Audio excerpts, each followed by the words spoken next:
पैसा सब कुछ नहीं होता। ये कहानी है बिट्टू की, जो कि एक जवान लड़का था, पर वो बहुत गरीब और नाखुश भी था। एक दिन वो अपने घर के बाहर बैठा उदास महसूस कर रहा था कि वहीं से एक अक्लमंद बूढ़े का गुज़र हुआ और उसने बिट्टू से बातें शुरू कर दी। अक्लमंद बूढ़े ने पूछा, बिट्टू, तुम उदास क्यों हो? तो बिट्टू ने कहा, मेरे कपड़े फटे हुए हैं, मेरे घर की छत बारिश में टपकती रहती है।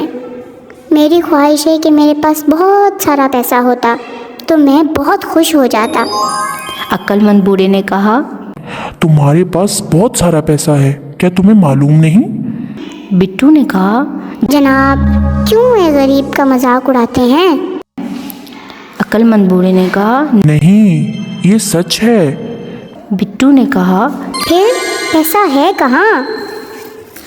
अक्लमंद बूढ़े ने कहा, ये तुम्हारे हाथ हैं। अगर मैं तुम्हें 100 सोने के सिक्के दूं तो क्या तुम इन्हें काट दोगे? बिट्टू ने कहा, मैं बेवकूफ़ नहीं हूँ, मैं अपने हाथ 100 सोने के सिक्कों के लिए नहीं काटूंगा। अक्लमंद बूढ़े ने कहा, तो तुम्हारी आंखों के बारे में क्या ख्याल है?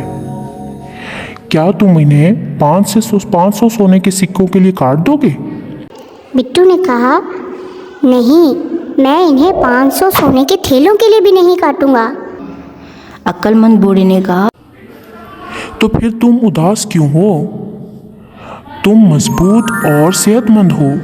कोई भी पैसा सेहत और ताकत नहीं खरीद सकता। तुम मेहनत कर सकते हो और अमीर हो सकते हो। खुदाए मेहरबान के आगे शुक्रगुजार हो हर उस चीज़ के लिए जो उसने तुम्हें दी है। अब बिट्टू मेहनत कर रहा है और अब वो बिल्कुल भी उदास नहीं है, बल्कि वो बहुत खुश है।